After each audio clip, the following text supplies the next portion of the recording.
Madame la Présidente et bienvenue à ce perchoir. 3 accords de paix donc signés en 6 semaines entre Israël et des pays arabes. La séquence est historique, le mot n'est pas galvaudé.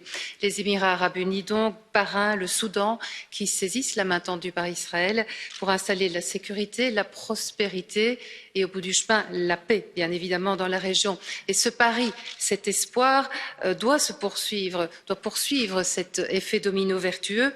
Et l'on observe déjà des frémissements au Liban, à Oman, au Koweït et bien entendu en Arabie Saoudite où Benjamin Netanyahou s'est rendu ce week-end, ne se serait pas rendu, mais l'on sait qu'il a discuté avec le prince héritier Ben Salman. Des accords en 3 dimensions, donc politique, économique et sociale, avec une réalité déjà qui s'observe sur le terrain.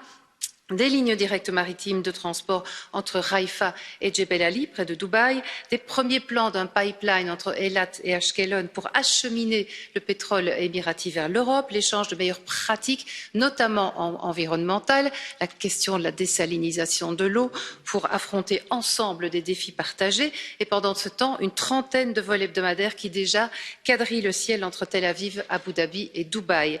Les accords d'Abraham sont une réponse à ceux qui prônent la détestation et le boycott, une inversion de la logique, un changement de paradigme, contourner les conditions, les blocages, les surenchères pour construire la paix avec les Palestiniens, mais plus seulement d'abord avec eux.